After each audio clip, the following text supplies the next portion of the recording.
In zabeležili tudi številne pikre na račun delodajalcev, ki so pri odpuščanju delavcev neomajni. Sledijo torej zgodbe o propadu 160 let starega mariborskega gospodarstva, pa v težkih časih, ki jih preživljajo ljudje v Zgornji Savinjski in Šaleški dolini, pa na Koroškem, in o zatonu nekoč po vsem svetu znanih podjetij na Goriškem, ki so zaposlovala na 10 000 delavcev. Kriza je udarila tudi po tovarni, ki je bila vrsto let nosilka razvoja pomurske regije. Ljudje iz pokrajine ob istoimenski reki imajo tovarno Mura še vedno za mit, ki pa danes, žal počasi, a zanesljivo, umira na obroke.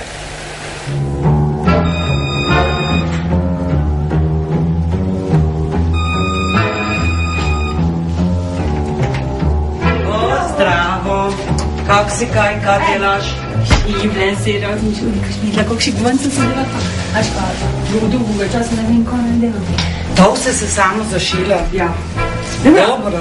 Moraš se moram steglati? Vrede. Tako zdaj, ko smo tako dolgo doma, ko smo šivali se, ne? Ga tako ne imamo. Biti zaposlen v Muri je bil nekoč sen vsakega mladega Prekmurca oziroma Prekmurke. Ja, ko si mlade in čim prej želiš imeti denar, ti je bilo jasno, da če greš v Muro, da bo to prvi mesec, drugi mesec, za pol leta pa že imaš denar. Kaj pa moj kostim? Prosim, nekaj? Super. Finančno se ti je vse izteklo, da si bil zadovoljen, da si bil kao utrujen, ampak si imel denar, ne, se lahko omogočil človeku dostojno življenje, dopuste, gradnjo hiše ali stanovanja, nakup avtomobila, vse ti je bilo omogočeno, ne. Viš, pa še tam sem se napravila, obleki tam tuj naš, fajn, ko imela to gori. Fajn. Vejz više plačal, za imela kot moj mož. Pa smo se vse lejko prvoščili, vse smo lejko šli.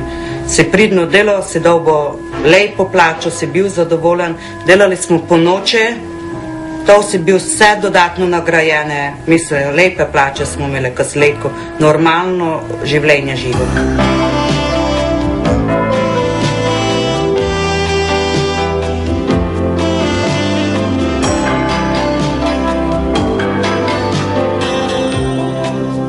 V drugi polovici prejšnjega stoletja, vse do 90-ih let, je biti muraš pomenilo nekaj več.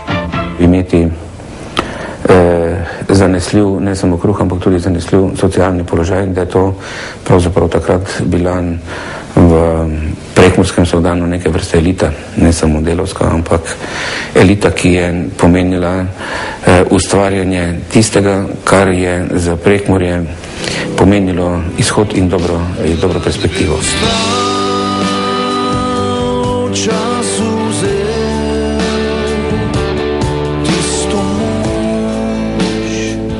Tovarna Mura je bila zmeraj ena takša prekmurska krušna peč,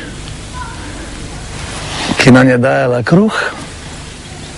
Prekmurci smo jo pa zalagali s trdim delom, polnili, körili, ne. Zdaj trdo delo nalagajo še zmeraj v njo, samo kruha ni več. Beseda Mura je za skrajni severovzhod Slovenije magična. Ljudi iz te pokrajine vsaj dvakrat zaznamuje. Mura je tovarna in Mura je reka. Kako globoko sta obe v naši zavesti in govori zgodba, kaj je šla moja mama, ko je še delala v otroškem vrtcu, enkrat z otroci do reke, pa pravi: "No, otroci, to je pa Mura." In se nam malo oglasi: "Čuj, moja mama dela."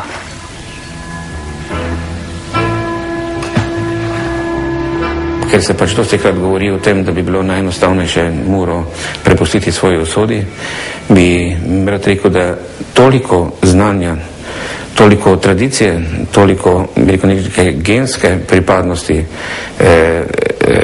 proizvodni in to visokokakovostni proizvodni bi težko našli kjerkoli drugje. In to kljub umiranju na obroke. V Muri je ta čas brez dela 800 zaposlenih. Delo čakata tudi Cvetka in Erna. Obup. Jaz, ko si predstavljam Muro, tam je koncentracijsko taborišče v moderni dobi. Nišče več ni srečen, ko hodi v službo. Dobiš za golo preživetje, da greš iz meseca v mesec in še tu se ti zatakne, ne? Mene pomagajo starše, tašča, tast, tako. Mož ima malo boljšo plačo, ne, tako. Z mojo plačo pa ga srejsa ne mre. Nikoli to ne šivla, ne. Ti točno to delaš? Točno ga s to šivljanja. Erna upravlja zahtevnejše operacije, zato prejema 470 evrov bruto. A možno je tudi manj.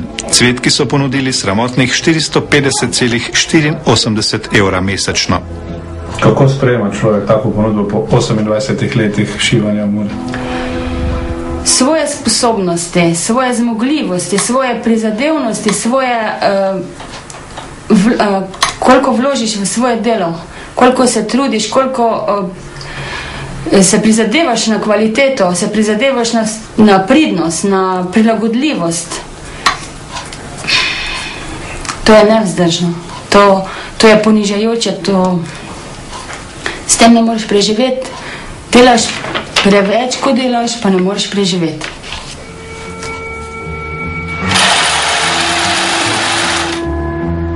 Ob kalvariji tovarne Mura ni nihče ravnodušen. Razlage, zakaj se vse to dogaja, pa so različne. Mura je na primer tudi nogometni klub. Kako je z našim skupnim življenjem v krajih ob Muri, je postalo zelo razvidno, ko je nogometna ekipa Mure pred leti končala v 3. ligi. Namreč prav življenje klubov zelo natančno pokaže, kaj se dogaja v njihovem okolju in kaj se je torej pokazalo skozi ta zdrs nogometašev v 3. ligo. Preprosto, da je v tem okolju zavladala tretjerazrednost. Če mene vprašate, seveda ne mislim, da so krivci za stanje v tovarni Mura nekje drugje, v Ljubljani, na svetovnih trgih, kot radi pravimo. Krivci so tu, so rezultat strahovite negativne selekcije, družbene letargije, stanja duha v tej pokrajini.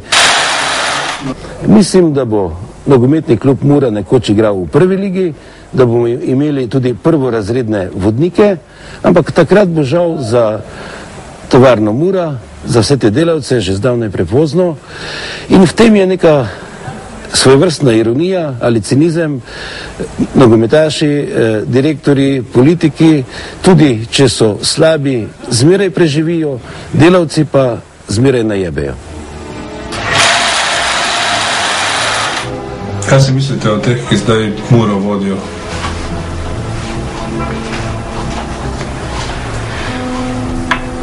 Ne vidijo ljudi, oni vidijo samo kapital, sebe,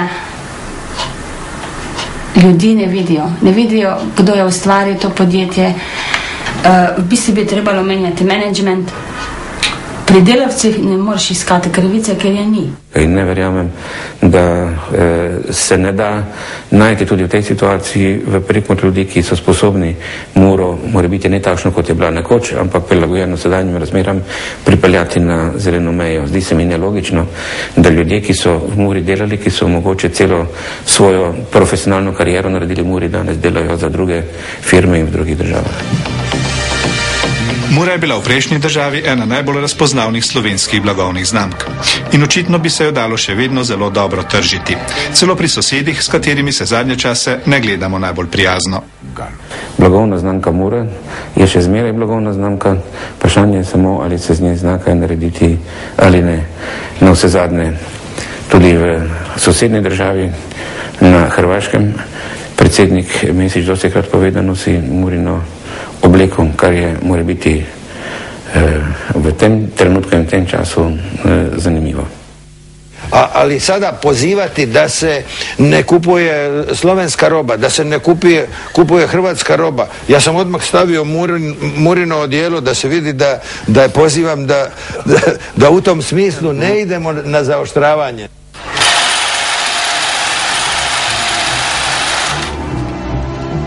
Eden od nekdanjih reklamnih sloganov močne izvozno naravnane tovarne je bil iz Mure z ljubeznijo. Slednjo, ljubezen namreč, panonske duše Murinih živil še vedno premorejo. Ja mislim, ko v Sloveniji je nekaj edino Prekmurje, ja? Mi v Prekmurju. ko pridno delamo za 470 evrov. Fejs pridno. Imate Muro rade? Ja. Kljub tej plači? Ja, kljub tej plači.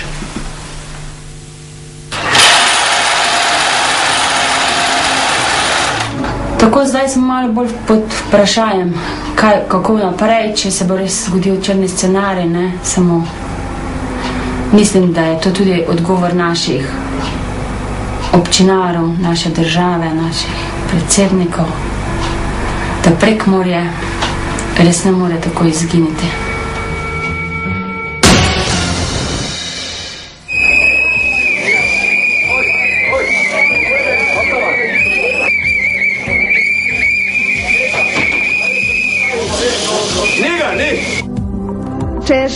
Češnje obožujem, si ne morem privoščiti 5 evrov kila, to je za mene predrago. Jaz sem bil ponosen na LTH, ko sem šel za Bosnu, pa posodu sem govoril nekak LTH dobar, pa moji izdelki, a ne sem, kako mi rečem, hvalil sem i vesel. Zdaj, ko grem mimo LTH, a mi verjam, da me tlele stisne.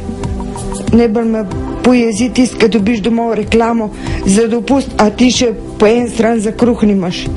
Mina, Ivo in Mojca so 3 od 320 delavcev škofjeloškega LTH-ja, ki zaradi umiranja nekoč zelo uspešnega podjetja že več mesecev ne opazijo sonca in lepote cvetic.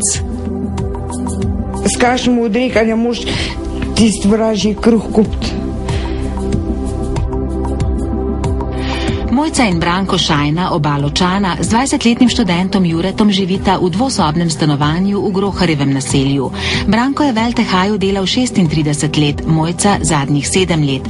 Nikoli nista zaslužila veliko, Mojca 480, Branko 800 evrov neto na mesec. Nikoli si nista predstavljala, da bodo nekoč na njuni mizi mleko, sladkor in riž iz humanitarnega paketa Evropske unije. Moji starši so delali v LTH. LTH je bil nekakšen nosilni steber občine, razvoj. Dobro, starši so pokojni, jaz mislim, da bom tudi nadaljeval. Saj penzijo dočakano, ampak kad kaže, da to ne bo. 4 mesece že ni bilo plač. Kako zdaj preživljate te mesece? Blazno težko. Moram pohvaliti prijatelje, ki so nas niso pozabili, tako, da dobiš na mest čestitke ali pa v čestitki 100 evrov, 20 evrov za veliko noč ti pošljajo, tako da ni enostavno. Koliko je mesečnih stroškov, koliko položnice nabere? Tam 350 evrov vse skupaj. Vam uspeva poravnavati vse stroške? Do zdaj sem jih, ne. Sva žena porabila vsa sredstva, sestra nama je posodila, brat nama je posodil, sin je pozim delal, tako da je malo pomogel, hčerka nama fasom ga prinesla, pač nisem pričakoval, da bom po toliko časa take stvari doživel. Odrečiti mrščim, ker hčerka si zdaj poročila, midva, ko sva se poročila, so nama starši pomagali, midva na morva.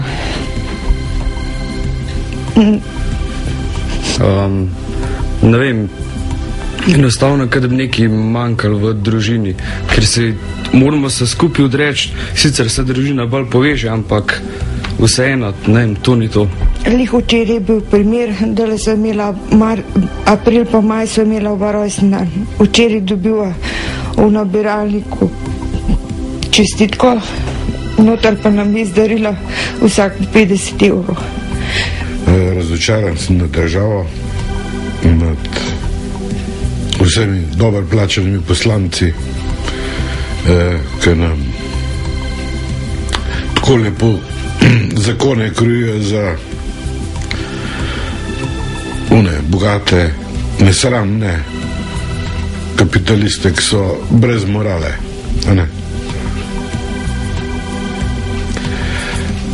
Za mladega človeka že tako je danes težko začeti karkoli na svoje. Ne vem, avto si kupiti, počasi za stanovanje šparati, mogoče punca, otroki, na to je treba počasi začeti razmišljati, kar pa ne moreš. Ste zaprosili za pomoč Center za socialno delo in? Ja, enkrat so jo dobila. Koliko? 430 evrov za 3-člansko družino. Ta drugica pa dobila, ker je delodajalec nakazal januarsko plačo in del v aprilu, so pa dobila zavrnjen. Če mu pokliče za službo, vsak prav, a ste na zavodu. Ja, nikjer nismo. Slabši smo kot oni izbrisani. Nikamor ne pašeš. Zakonodaja je tudi taka, da je zaščiten delodajalec, pa ne bo krut, ne bo sebičen, pokvarjen, jaz ne vem kakšen še no.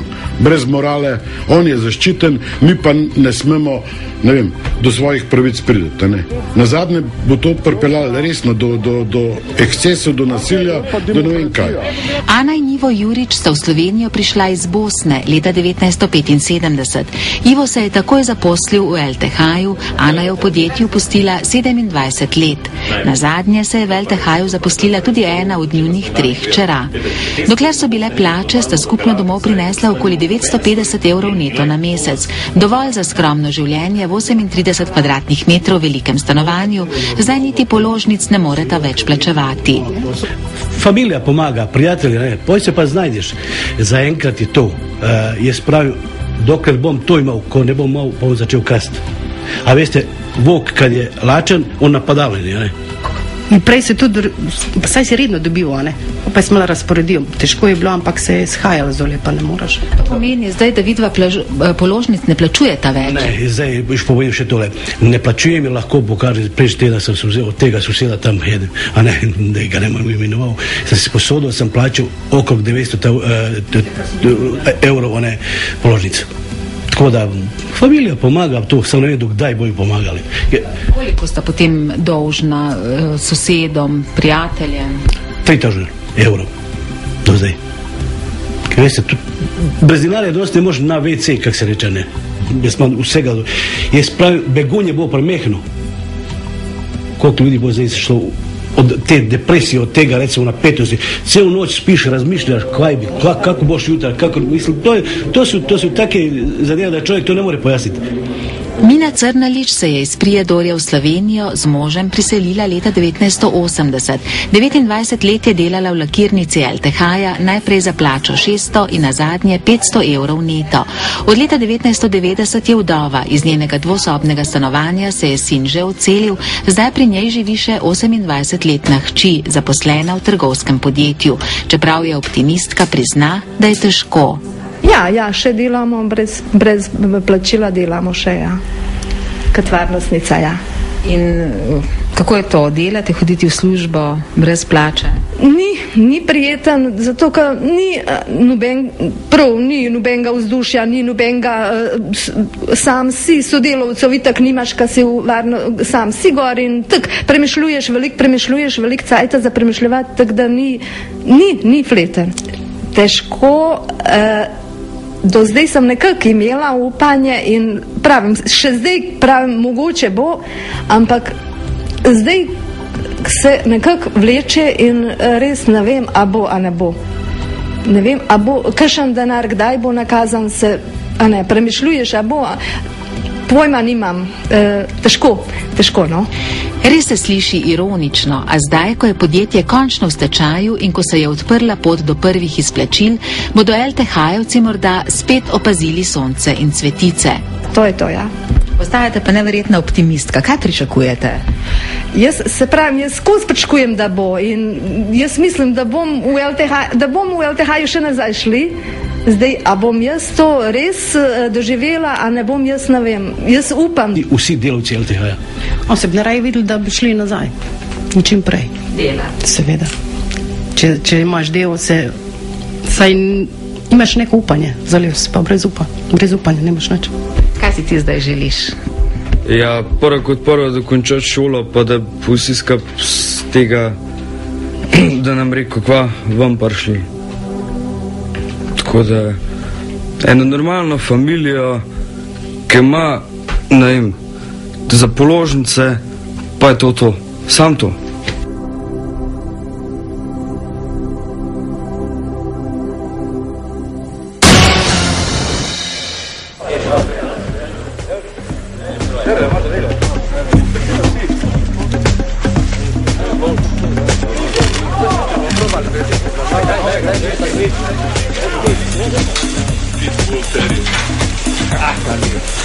Ogrožena so delovna mesta 180 delavcev. Obvestilo o redni odpovedi delovnega razmerja je že prejelo 45 zaposlenih. V Mariboru vedno glasneje tiktaka tempirana bomba, ki bo prinesla kar več kot 3000 brezposelnih. Zaradi upada naročil bo delo zagotovo izgubilo 70 ljudi. Kljub temu pa si več kot 300 zaposlenih želi, da bi z državno pomočjo še našli rešitev za podjetje.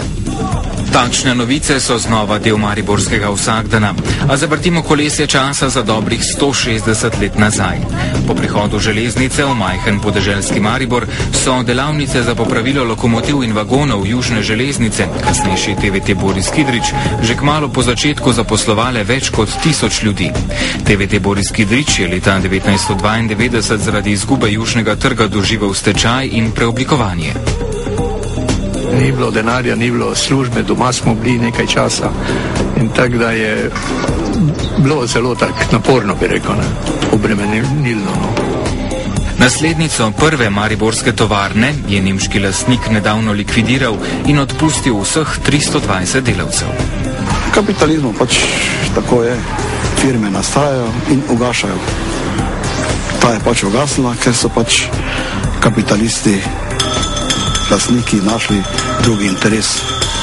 Aprila 1883, le 4 leta potem, ko je Edison izumil žarnico, je v Mariboru zasvetila prva električna luč.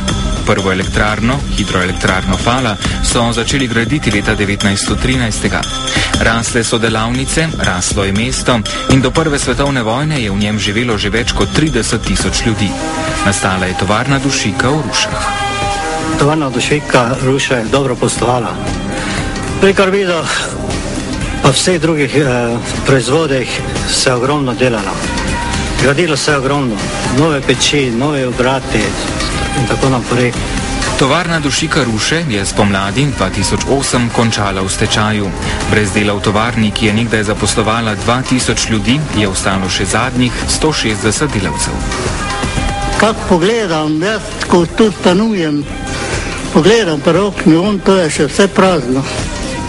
Prej pa si že kar pogledal, evo, že parafon, ki vedel, na koliko gre krvit peč, ne?